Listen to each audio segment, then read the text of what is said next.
Hola, muy buenas tardes, queridos amigos, queridas amigas. Bienvenidos, como siempre, en Buena Hora.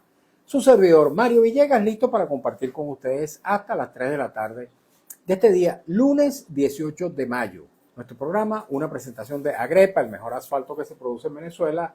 Agrepa, gente seria y asfalto de primera. Del servicio geriátrico, el doctor Argenis Portillo. Consulta previa cita por el teléfono 0414-309-0806. 0414-309-0806 y del Grupo Médico Hermanos Unidos, cuyas distintas especialidades estarán muy pronto al servicio del público en el Centro Comercial Propatria en el oeste de la ciudad de Caracas.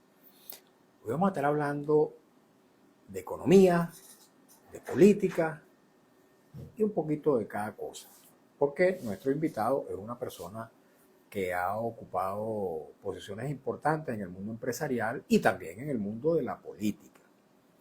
Antes de eso, quiero expresar mis condolencias y expresar mi indignación ante la muerte de la señora Carmen Teresa Navas, la madre de Víctor Hugo Quero Navas. Ha fallecido sorpresivamente el día de ayer, de verdad, un hecho lamentabilísimo, una señora que le entregó buena parte de sus energías a la búsqueda incesante de su hijo que estaba preso, estaba bajo custodia del Estado y de cuya muerte no se enteró sino 10 meses después de que esta persona hubiera fallecido en manos del Estado. De verdad que esta señora demostró un gran coraje, un gran amor, una gran perseverancia, una gran persistencia, pero finalmente sus fuerzas se agotaron en la búsqueda de ese hijo que no pudo ver más con vida. Así que bueno, expreso mi indignación ante este hecho. Yo escribí en el Twitter indignación al cuadrado, porque primero expresamos la indignación ante la muerte de Víctor Hugo Quero y ahora, bueno, ante la tristísima, dolorosísima muerte de su madre.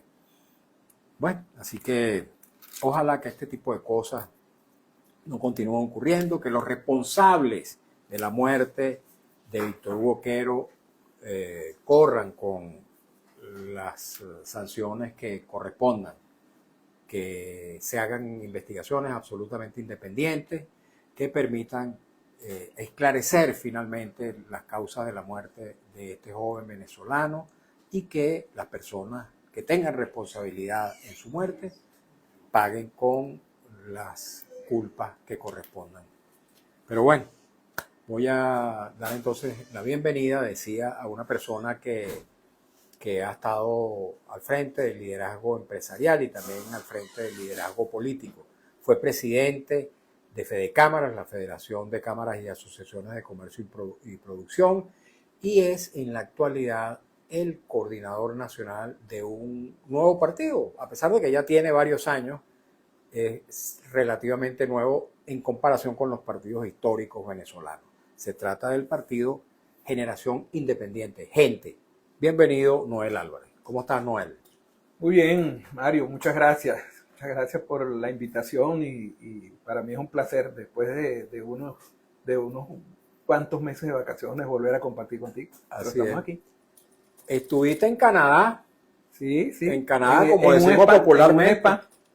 En un spa en Canadá. ¿Cuánto tiempo estuviste preso, Noel? 10 meses y 7 días. 10 meses y 7 días. Sí, desde el 10 de enero hasta el 17 de noviembre del año 2025. Acusado, me imagino, de terrorismo, de incitación al odio. De todo. Casi que le había robado la medalla a la Virgen y tal, de todo. Y lo más grave de todo esto es que como venía sucediendo, y espero que no siga sucediendo, tenía unos falsos positivos, porque recuerdo cuando me llevan allá, yo digo, bueno, pero es que yo no he hecho nada, ¿cuál es el problema? Yo lo que he hecho es hacer política, y hacer política es algo normal, uno que está en un partido político. Y entonces se aparece una fiscal, aquello es una obra de teatro, macabra, por cierto. ¿Dónde ocurrió ese hecho? ¿Dónde te detuvieron? me detienen en casa. Yo había ido a quedarme una noche en casa de mi amigo Darío, de nuestro cómo amigo no, Darío Montilla. Compañero nuestro de Radio Rumbo. Sí, de Radio Rumbo. Estaba con él en la casa y de repente llegaron y tocaron la puerta. Aquí está Noel Álvarez. Y yo, sí, aquí está. Dígale que salga y se entregue porque si no vamos a allanar la casa. Entonces Darío me pregunta y le digo, no, vale, tranquilo, yo salgo, ¿cuál es el problema? Y de una vez, muy amable al principio, sí, ¿cómo estás, Álvaro y tal? Mire, venimos a llevarlo para una entrevista. Así como no, para una entrevista. Un poco larga la entrevista. Muchas preguntas. Sí, 10 meses y 7 días.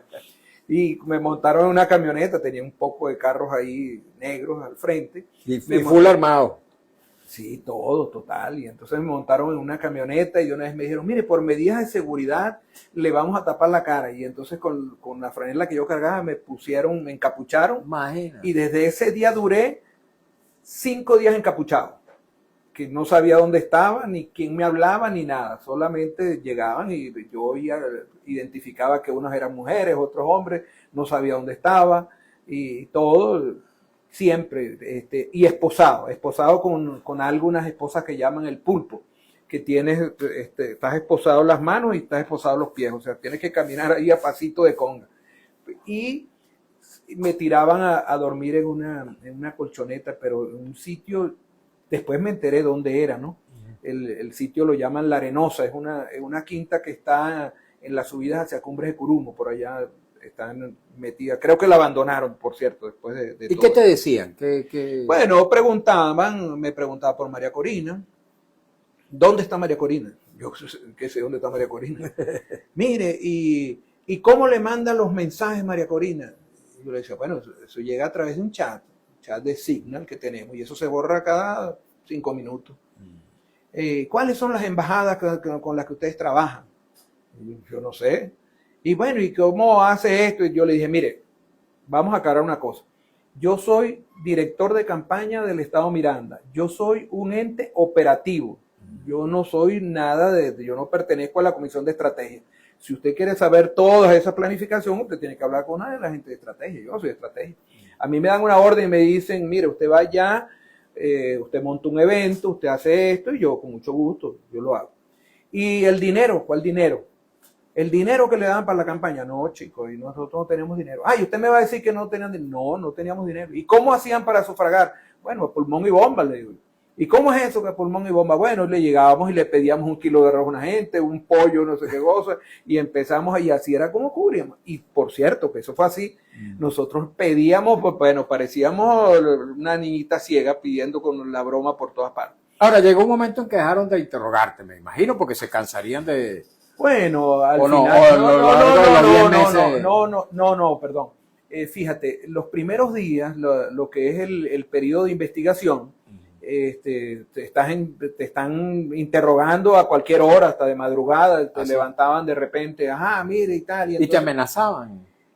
Bueno, amenazaban que si iban a llevarse a mi hijo, que iban a hacer esto, que iban a hacer lo otro, y tal. Y entonces yo digo, bueno, pero yo no tengo nada, yo no tengo ningún problema. Bueno, pero usted tiene que decirnos, usted tiene que entregar. Ay, entonces agarraron el teléfono, entonces empezaban, les gustaban mucho algunos nombres en el teléfono. ¿Y este quién es?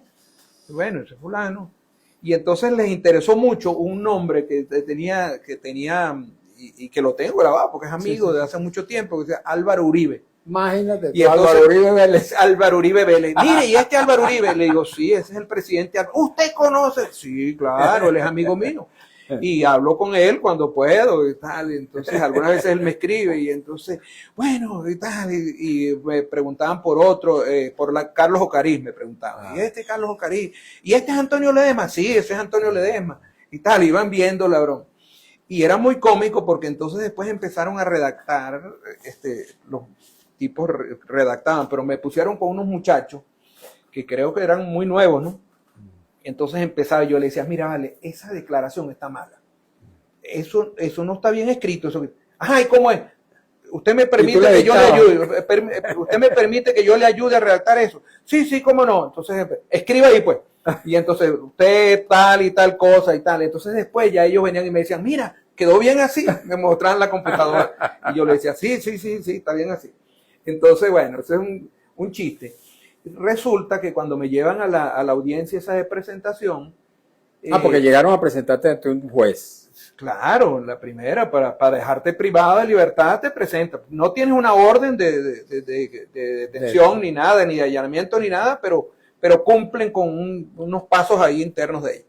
Entonces me llega un tribunal. Yo cuando llego allá, esta broma esto es lo más, el teatro de lo absurdo, pues. Un juez ahí, un fiscal del Ministerio Público, un defensor público que se supone que es tu abogado, que no aboga nada por ti, porque me imagino que el trabajo de él es solamente hacer una pantomima ahí, que decir que te está defendiendo. Y entonces aparece la fiscal del Ministerio. ¿Qué es lo que se le acusa? El ciudadano Noel Álvarez se le acusa que durante el día 5, 6 y 7 de enero emitió 5 tweets. Llamó a un golpe de Estado, a una intervención extranjera y no sé qué cosa, y bueno, estimulación del odio y no sé qué cosa y tal. Y yo me quedo pensando en aquel momento así, yo veía y decía, seguro que me violentaron el Twitter. Seguro. Tú no habías escrito ningún tweet. No, nada. No, es que nunca lo he hecho. Nunca. Yo nunca, esa no es mi forma de actuar. Yo nunca, ni los ofendo ni nada. Yo puedo estar en desacuerdo con ellos, como de hecho lo estoy, pero yo los respeto, porque creo que son seres humanos y merecen respeto. Yo nunca los ofendo ni nada. Entonces yo dije, nada, me violentaron el Twitter. Me sembraron, pensé yo en aquel momento. Cuando tuve la oportunidad de hablar hubo una sola vez que tuve la oportunidad de hablar con mi hijo en los 10 meses que estuve allá, le pregunté y me dijo, no, papá, ahí no hay nada.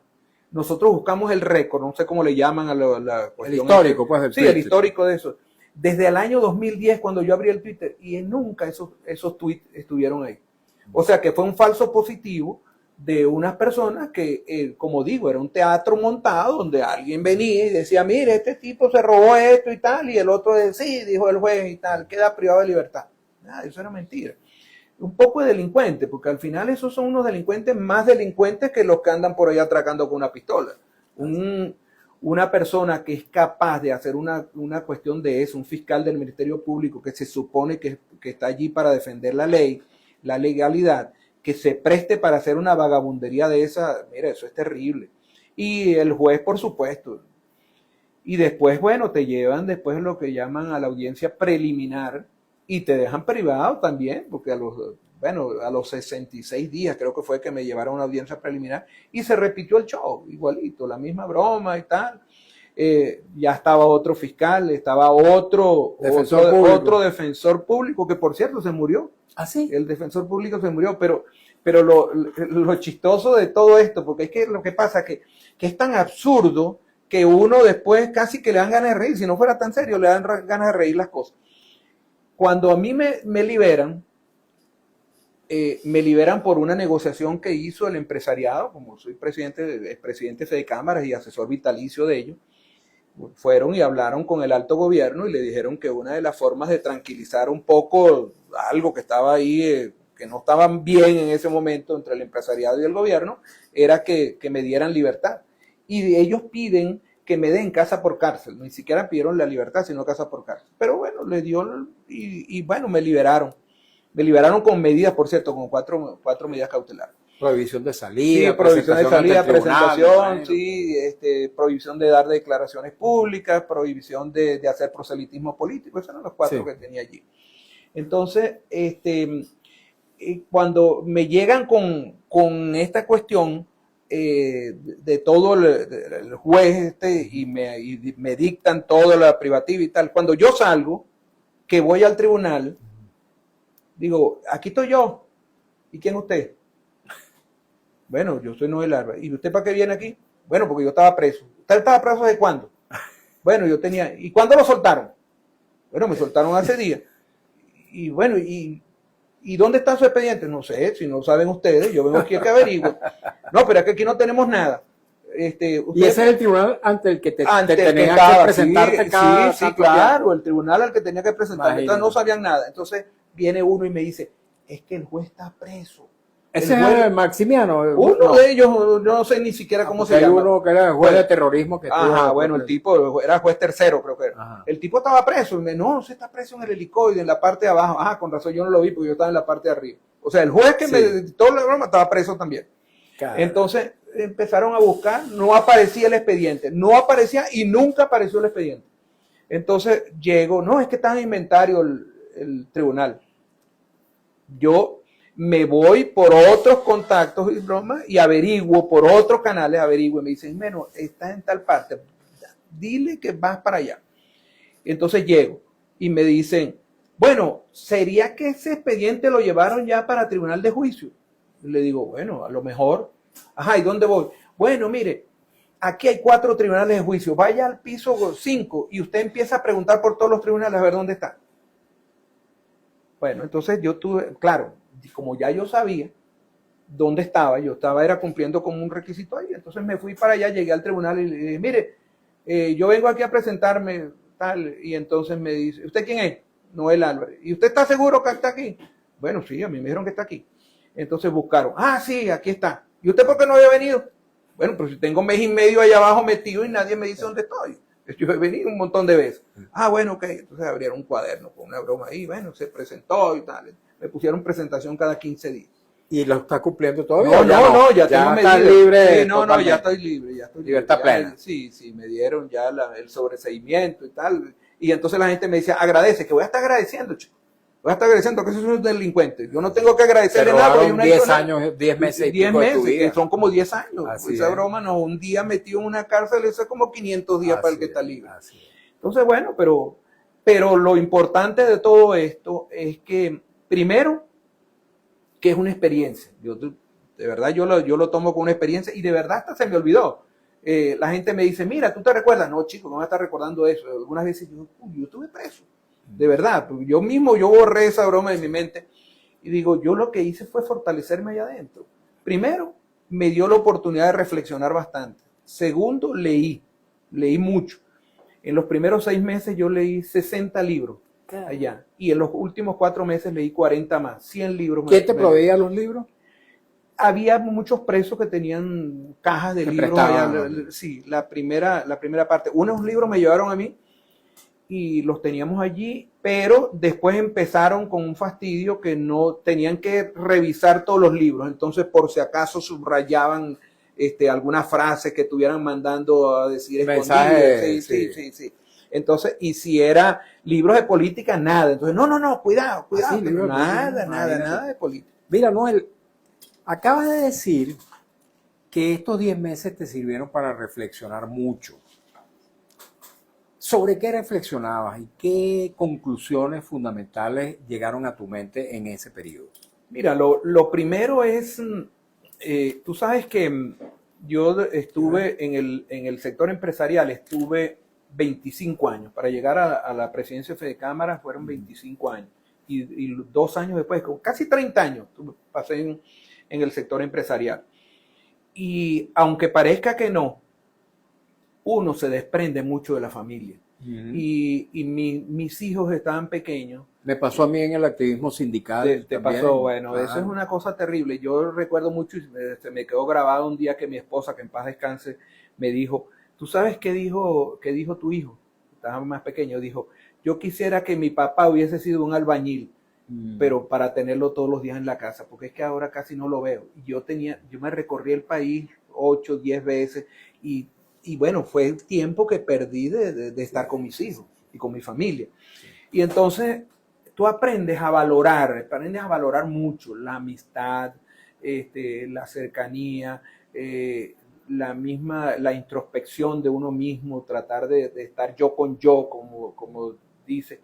Y había muchas cosas, mira, yo recuerdo que primero, una sola vez me sacaron por la noche, cuando yo vi la noche y vi las estrellas, una luna que estaba ahí, yo decía, nunca había visto una luna tan hermosa como la que estoy viendo en este momento, porque nunca uno, aquí en Caracas uno ni siquiera ve las estrellas ni nada, y ve la luna ni nada, por las luces y tal, y yo decía, cónchale, y la verdad que pasaba tanto tiempo y no había visto esto. Y luego, otra de las cosas era que cuando nos sacaban al patio, había un habían unas loras guacamayas que siempre se paraban en la parte de arriba. Y tú sabes que dicen que, allá mismo se dice, que no hay nada más fácil que engañar a un preso. Porque los presos todos los días son muy chismosos, sí, por decirlo de alguna forma, ¿no? Uno salía y entonces vienen cambios, van a cambiar al director, lo van a poner, sacaron los expedientes, ya llevaron los expedientes, dicen que dentro de 3 días vienen unas liberaciones, que ahora no sé qué cosa, entonces, y todo el mundo, sí, cónchale, sí, tal, la esperanza y tal. Y yo decía, no, pero es que yo no puedo caer en eso. Entonces yo lo que hacía era que me caminaba todo el patio para que no me estuvieran contando, porque eso es mentira, sí, es mentira, y no voy a vivir de falsos expectativas. Sí, entonces bueno, caminaba. Pero llegaban las loras y se paraban allá, entonces empezaban los presos. 4 loras, eso significa que van a salir 4 presos. Y aquella broma. Bueno, total que todas esas cosas, pero bueno, son anécdotas. Ahora, para terminar de contarte todo esto, yo creo que decía tu compañero Fyodor Dostoyevsky, decía lo siguiente: la mejor forma de probar que un ser humano es fuerte es pasar por 3 grandes etapas. 1, el hambre. 2, la enfermedad. Y 3, la cárcel. Ya yo pasé por las 3. Y ahora estoy de verdad fortalecido y estoy claro en que puedo soportar cualquier cosa. Qué bueno, en adelante. Qué bueno. Tenemos que hacer una pausa, Noel. Sí, Noel Álvarez, nuestro invitado el día de hoy, expresidente de Fedecámaras, coordinador nacional del partido Gente, Generación Independiente. Hemos estado hablando de su experiencia como preso político, 10 meses y tanto estuvo tras la reja, y después de la pausa que corresponde hacer a esta hora para escuchar un avance del noticiero, vamos a hablar un poquito de la Venezuela que él se encuentra ahora que está en libertad. ¿Cómo ve él esa Venezuela comparada con la Venezuela que él dejó el 10 de enero del año 2025? Y bueno, leeremos también preguntas, comentarios, inquietudes que nos llegan a través del Instagram @MarioVillegas. Así que, queridos amigos, no se nos vayan. Ya venimos. Noel, aquí seguimos un rato en las redes. Háblanos un poquito de Gente, de tu partido. He visto que varias seccionales de Gente estuvieron reproduciendo el anuncio de la entrevista que iba a tener hoy contigo. ¿Cómo está ese partido? Bueno, mira, el partido está muy bien. Nosotros tenemos representación formalmente en 20 estados. Solamente nos faltan 4 y tenemos equipos promotores y vamos a cumplir dentro de poco, vamos a tener todo el país, cubierto todo el país. Por supuesto, tenemos algunos estados que son más fuertes, que tienen una buena organización. Yo te puedo hablar por lo menos del estado Miranda. Yo creo que el estado Miranda, para mí, somos el segundo partido en Fortaleza en el estado Miranda. ¿Llegaron a tener tarjeta electoral en algún momento ustedes? Claro, y la tenemos. Pero, claro, fue suspendida, pero no hay ningún hecho jurídico que soporte el hecho político que fue lo que hicieron. Así es. Y estoy seguro que cuando venga la amnistía electoral, por de alguna forma, como le llamen, en ese momento nos tienen que devolver la tarjeta, porque es que no hay ningún hecho jurídico que soporte el que nos hayan suspendido. Lo tuvimos y hemos participado en elecciones. De hecho, tuvimos 4 gobernaciones y 9 alcaldías, donde nosotros estuvimos en algunos. Por lo menos en la alcaldía de Latillo, con Elías Ayeg, él salió electo única y exclusivamente con nuestra tarjeta. ¿Sí? Era nuestro alcalde. Sí. Elías. Y Emilio González, el alcalde de la Gran Sabana, era también nuestro, solo, sin más ningún otro partido. Y habíamos colaborado, por supuesto, en otras alcaldías más, allá en Lechería, también en Nueva Esparta. No recuerdo ahora cómo es el nieto de Morel. Ajá, sí. No Morelito recuerdo. lo llaman. Morelito, nosotros lo apoyamos. Y bueno, como ya nosotros nos hemos medido y bueno, tenemos ahí, y hay mucha gente que tenemos que se nos está acercando. Tenemos un tremendo equipo, tenemos en Portuguesa, es uno de los mejores equipos. Y que Barinas también tiene. Y tenemos en Barinas unos muchachos jóvenes muy buenos que están trabajando allá. Es un equipo muy bueno, estamos llegando a casi todos los municipios. Y de hecho, tú te empiezas a ver, te empiezas a medir la fortaleza cuando los otros partidos más grandes te llaman y quieren conversar contigo. ¿Y qué distingue a gente del resto de los partidos? ¿Qué es lo que le da, digamos, una identidad particular? Bueno, mira, cuando nosotros ideamos el proyecto, lo creamos con dos personas que fueron nuestros grandes asesores. Por cierto, uno de ellos creo que es un amigo tuyo, es Johan Peroso. Pues, cómo no, buen amigo. Bueno, y colega también. Después de colega, por cierto, se hizo periodista. se hizo periodista y ahora da clases en la UCB. Así y todo, es, claro.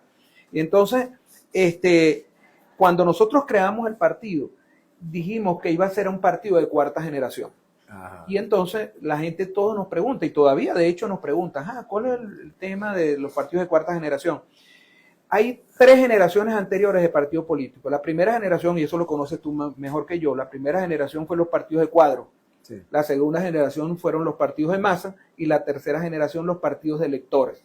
Y la cuarta generación que estamos llegando es la generación de partidos de ciudadanos, donde uno va más a rescatar a los ciudadanos y a empoderarlos como ciudadanos y no tanto como políticos. Por eso entonces tienen unas estructuras totalmente diferentes a los demás partidos que tienen secretarías y tal. Nosotros no, nosotros tenemos lo que llaman módulos y nodos. Y en esos módulos y en esos nodos puede participar cualquiera, independientemente de que quiera ser o no político, sin ningún tipo de problema. Entonces, bueno, eso significa que nosotros tenemos que tener también una transversalidad política, porque cuando tú te metes en una amplitud tan grande como esa, no puedes tener una ideología abierta. Ok, sí. Ahora sí, amigos, vamos a escuchar un avance del noticiero y luego continuamos conversando con Noel Álvarez. Dale.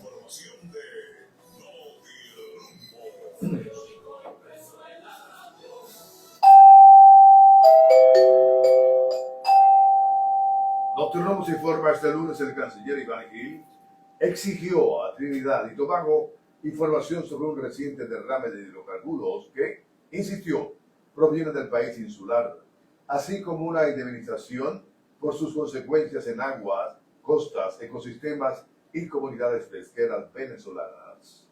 Notirumbos informa, Gustavo Petro va a terminar su mandato presidencial sin consolidar las reformas estructurales que prometió.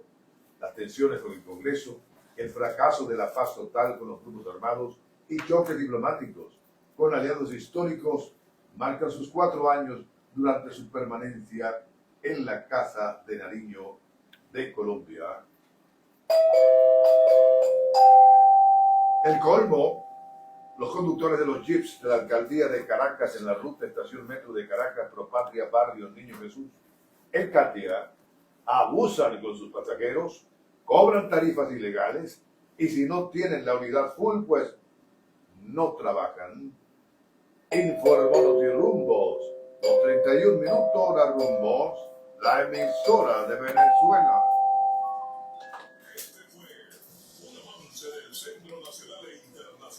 Esa campanita es histórica. Oye, no, pero es histórico, es emblemático, claro. Si no, no es rumbo. Cuando yo estaba chamo lo había ya. Imagínate. No, tenía yo como 9, 8 años. ¿Qué edad tienes tú, Noel? 6, 7 voy a cumplir. ¿Tú tienes 6, 7? Ah, imagínate. Esta semana cumplo años. Así, qué bueno, qué bueno. Llevo unos cuantos añitos. Oye, yo soy de... ¿Cuántos tiene Ernesto? Ernesto tienes, yo tengo 7'3", Vladimir tiene 6'4" y Ernesto tiene 5'5". Ah, no, Ernesto es un chamo. Claro, sí, entonces, coño, yo creía que Vladimir tenía más. Yo le llevo 9 años a él.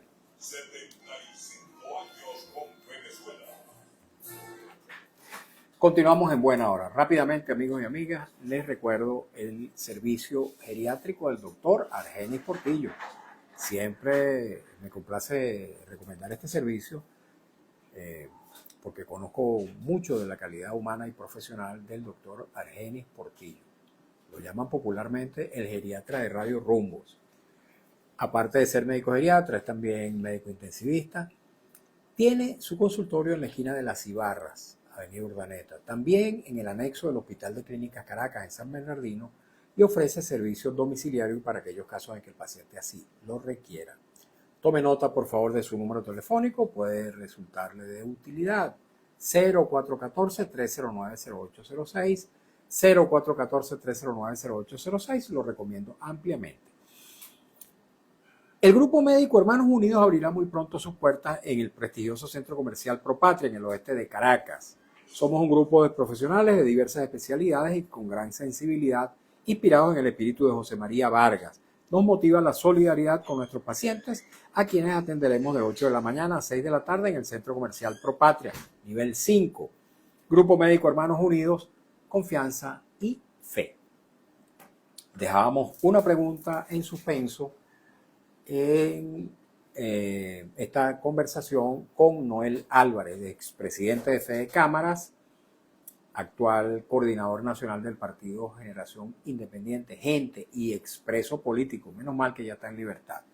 Y ojalá, amigos y amigas, no haya más presos, y aprovecho la ocasión de solicitar, de exigir, como siempre lo hemos hecho en este programa desde hace ya bastantes años, la libertad de todos y cada uno de los presos políticos.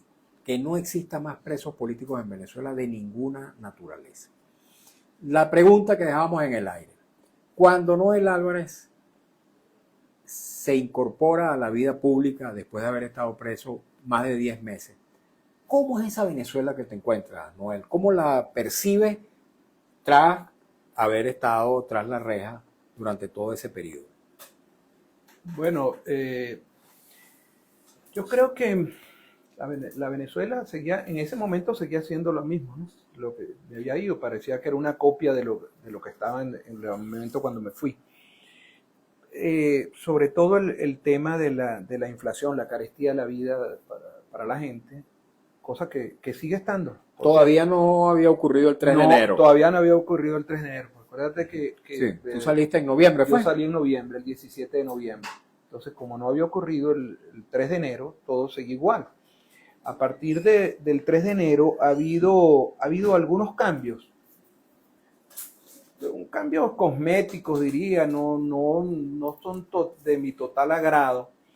Pero una de las cosas que he hecho desde que salí es conversar mucho con la gente. Yo creo mucho en la política de contacto directo con la gente, de conversar y de escucharlo, más que hablar, porque los políticos tenemos la costumbre de llegar a hablar como... El político sabe de todo, decía uno de mis amigos, asesor, tienen un océano de conocimiento con 1 metro de profundidad. Y yo creo que hay que ir a donde está la gente y preguntarle cómo ven las cosas, porque la verdad que uno no puede cometer la falta de respeto de opinar por los demás. Y he estado en eso, en estos últimos 8 días, he hecho cuatro eventos, y todos, de los 4, 3 en Petare, en los barrios de Petare. Bueno, le pregunto a la gente cómo ven la cuestión. Primero, ¿qué sienten? ¿Sienten que ha cambiado algo? ¿Sienten que ha mejorado la situación, sobre todo la situación económica? Y la respuesta es, pero clara y tajante: no, ahora estamos peor que antes. Y está en Caucahuita, por cierto, un barrio emblemático que llevó prácticamente, ¿te acuerdas? Sí, de la broma del caso de Luis Herrera? Sí. Bueno, conversando con ellos ahí, con los vecinos, eso es terrible. La situación económica y social. Económica y social, porque fíjate, me decía una señora allí, y lo corroboraban todos los otros, que llevan una cisterna de agua, pues no tienen agua. Cuando yo fui hace 8 días, tenían 35 días sin agua. Entonces les mandan un cisterna, y la persona que está encargada del cisterna, entonces les cobra por llenarle los tobos. Si no paga, entonces me dice, bueno, tenemos que pagar. No me dijeron cuánto, pero tienen que pagar en dólares. Tienen que pagar para tener el agua. Y bueno, las vías de comunicación terribles, el tema educativo, bueno, terrible también. Tú fuiste presidente de Fedecámara. ¿Cómo es la economía? Porque yo he comentado varias veces en el programa, a partir de unas declaraciones de Donald Trump, que supuestamente los venezolanos que estamos muy felices bailando en las calles porque hay mucho progreso, mucho dinero, mucho bienestar después del 3 de enero. Bueno, con Delcy Rodríguez, la presidencia. Bueno, ¿Cómo ves tú eso? precisamente esa era una de las preguntas que yo le hacía a ellos. Ajá. Les dije, yo tengo por supuesto mi criterio, pero yo le pregunto, les coloco la pregunta a ellos. Díganme ustedes si eso es cierto que ustedes están bailando, porque después de todo esto aquí estamos, me dice, no, aquí lo que estamos pasando roncha. Eso no es así. Esto no tiene nada que ver con lo que están diciendo. Entonces, el tema de la economía, yo creo que tenemos que ver porque, a ver, los economistas, los amigos economistas siempre hablan en términos genéricos, y eso es muy importante saberlo. Hablan de la macroeconomía, y cuando ellos dicen, y lo dicen muchos de mis amigos, vamos a crecer un 5% del Producto Interno Bruto en este año. Pero eso no significa que ese crecimiento le va a llegar a las clases más desposeídas, porque no, la macroeconomía no es lo mismo que la microeconomía. Y yo siempre le pongo como ejemplo algo que vi en una oportunidad que decía que la estadística es una de las ciencias más engañosas que existe, porque si nosotros estamos sentados en una mesa y alguien pide 2 pollos, él se come sus 2 pollos. Pero yo, como estoy sentado en la mesa, estadísticamente yo me comí un pollo. Así es. Pero resulta que yo no me comí nada. Pero para la estadística estaban en esa mesa y se comieron. Entonces aquí la estadística dice que todos están llenando los reales, metiendo reales en el bolsillo, y resulta que hay uno que están pelando. ¿Y por qué Donald Trump dice eso? ¿A qué lo atribuyes tú? Bueno, mira, yo creo que él es medio sarcástico en sus declaraciones y su broma. Algunas de esas a mí no me gustan mucho, pero bueno, pero eso es él. Eso es él y lo dice. Yo creo que él vamos a tener que traerlo para Caucagüita y para estos lados, para que converse con la gente, para que ellos le digan lo que ellos están viendo, porque lo que a mí me dicen es otra cosa. Y por cierto, que lo que yo le pregunto y les preguntaba allí a los amigos era, ¿cómo creen ustedes que podemos resolver esto? Ah, ¿y cómo se puede resolver? ¿Cómo crees tú? Ajá, porque el tema es que, fíjate, nosotros siempre apostamos o apuntamos a que las soluciones son económicas, pero resulta que para que se den las soluciones económicas tienes que resolver el problema político. Porque si no resuelves el problema político, y te lo digo con propiedad, porque en esta semana he conversado con 4 o 5 representantes de inversores internacionales que quieren venir a Venezuela, pero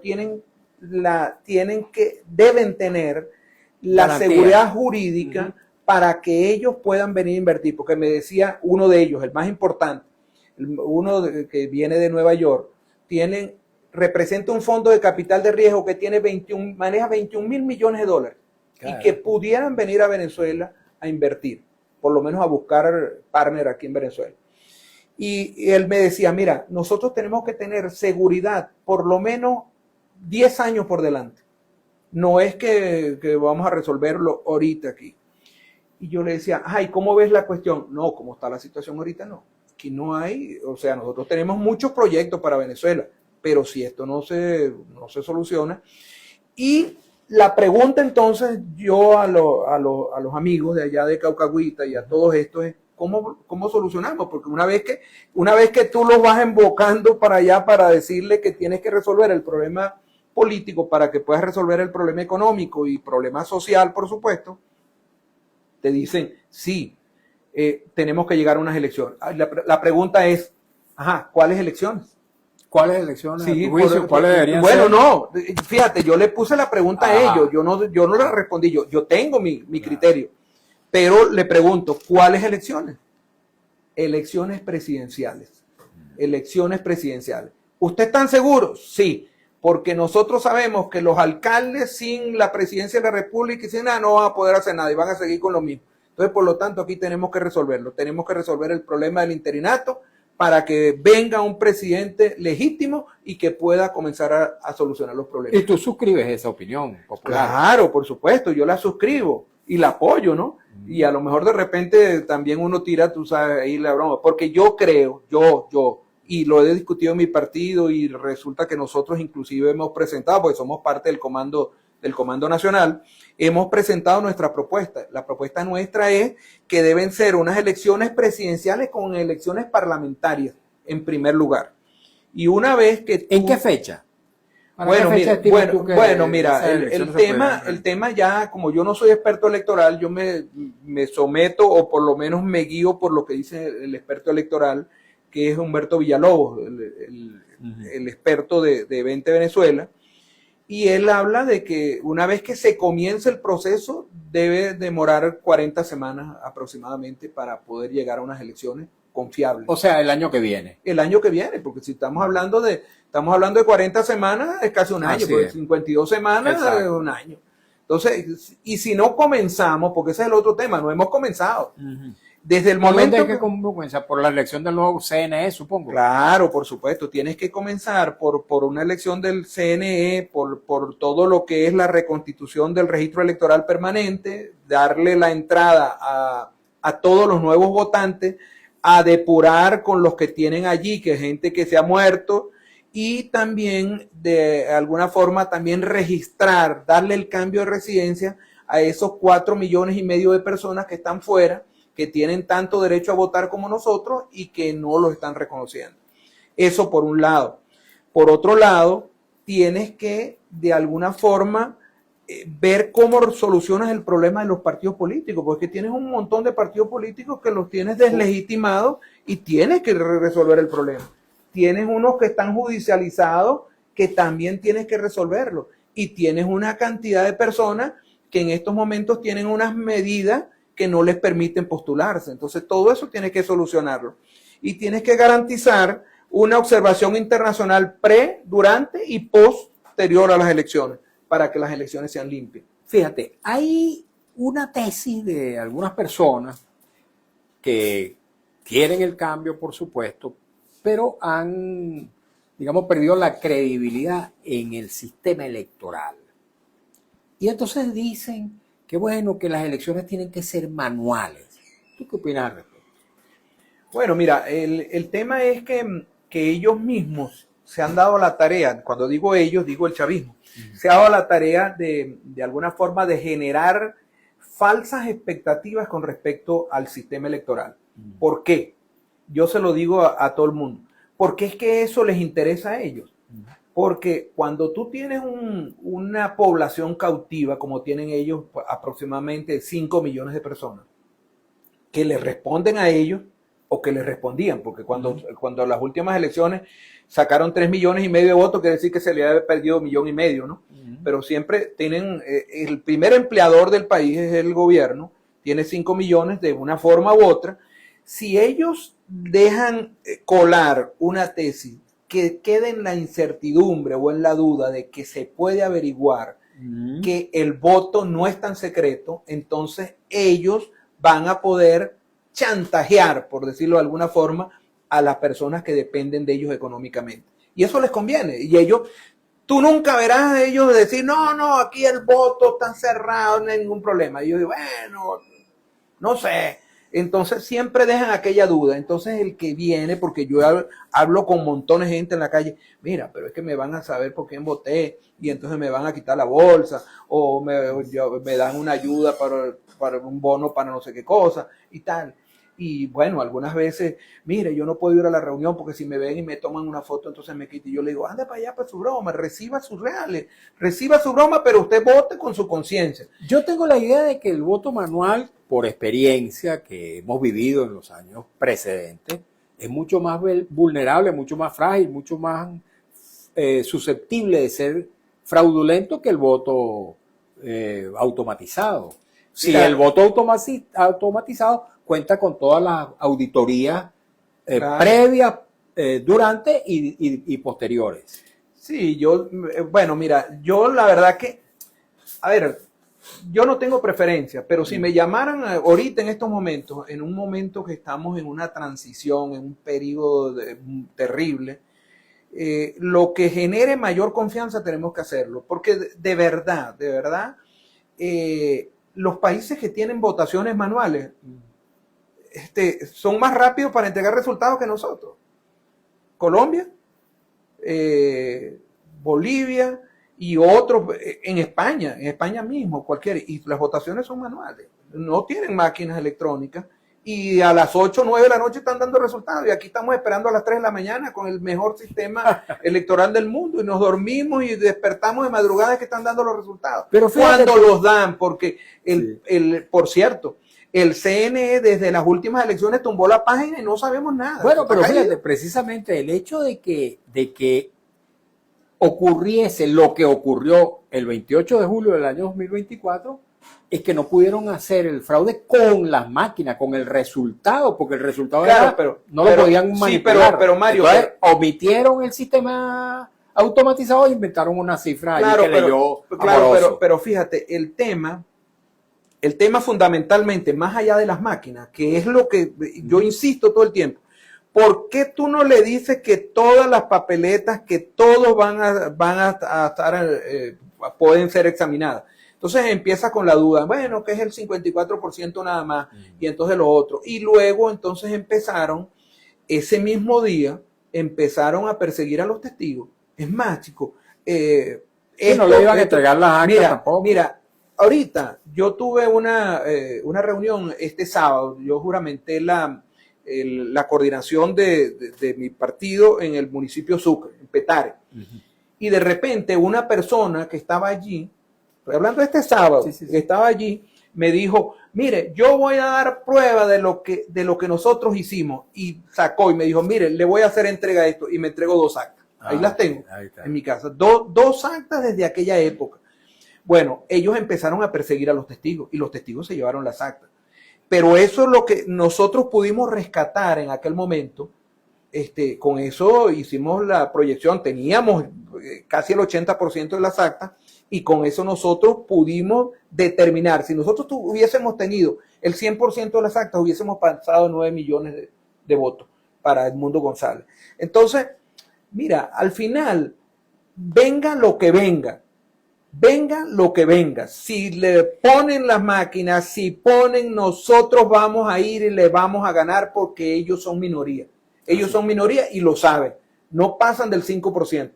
Ellos no pasan del 5% y nosotros, María Corina, por supuesto, y no estoy haciendo propaganda aquí en este momento, pero tiene más del 80% de las preferencias. Entonces, mira, en el momento que ellos pongan elecciones, saben que van a perder. Ahora, ¿qué es lo que nosotros tenemos que hacer? Bueno, tenemos que darle garantía para que no sientan que es que cuando ellos pierdan las elecciones los vamos a perseguir y los vamos a matar. No, yo no creo en eso tampoco. Yo creo que van a tener su espacio político, igual como lo hemos tenido nosotros en la oposición. Ellos verán cómo se van a desempeñar, pero tendrán que aprender a hacer oposición, porque ahora han sido gobierno los últimos 27 años. Imagínate. Oye, nos quedan 3, 4 minuticos. No he leído mensajes, ¿Cómo, voy a leer. ¿Cómo pasa el tiempo? Sí, hombre. Te prometo una nueva invitación. ¿Cómo no? Pero vamos a leer pero la próxima mensajes. vengo con Elsa, ¿viste? Elsa me va a correr de aquí. Dice Méndez Reinaldo 761, dice, buenas tardes Mario, invitado. Hoy al parecer detuvieron a Suárez, el presidente de la FSUCB. Pero lo soltaron rápidamente. Sí, efectivamente. Sí, lo fue retenido y luego lo soltaron. Dice Fernando, periodista, mi colega Fernando Peñalver, que se encuentra en Chile. La señora Carmen Teresa pesaba 90 kilos cuando el Estado secuestró a su hijo. Murió con 47. Caramba, impresionante. Luis Andrade 363 dice asesino sin no sé qué, sin alma, no sé. Nayi Molina, periodista, dice Dios mío, no tienen alma. León del Valle 62, la señora Carmen Teresa Navas con su ejemplo marcó una ruta. Sigamos perseverando y alzando nuestra voz por la libertad de todos los presos políticos y detenidos desaparecidos ya. Garbo 2015 dice el peor, más cruel y ladrón gobierno de nuestra historia. Laura Mendoza 740, hola, buenas tardes Mario, feliz inicio de semana, saludos al invitado. Toda Venezuela está consternada con todo lo sucedido, la justicia divina tarda pero no olvida Ya los veremos caer uno a uno. Edgar José Miranda Cabaña dice, saludos a nuestro líder nacional, coordinador de gente, Generación Independiente, desde el Estado portuguesa, Edgar Miranda. Urgente. Sí, ese es nuestro coordinador regional allá. Mente Reinaldo 761, está el invitado de acuerdo con lo del Estado 51 y si está en consonancia con las ideas y propuestas de María Corina Machado. ¿Qué te parece eso de No, la chicos, entrega 51? Ese es un chiste. Pero un mal chiste. Un mal chiste, por supuesto, un mal chiste. No ha podido con Puerto Rico, mucho menos va a poder con nosotros. Nosotros somos un país libertario. Nosotros, el último yugo nos lo quitamos con los españoles hace mucho tiempo. Ahorita tenemos por lo menos un protectorado, pero vamos para allá, vamos para unas elecciones. Nosotros somos un país libre. Así es. Vamos a seguir leyendo mensajes rápidamente. Noé Álvarez Pereira dice, nuestro líder, y pone 3 banderas de Venezuela.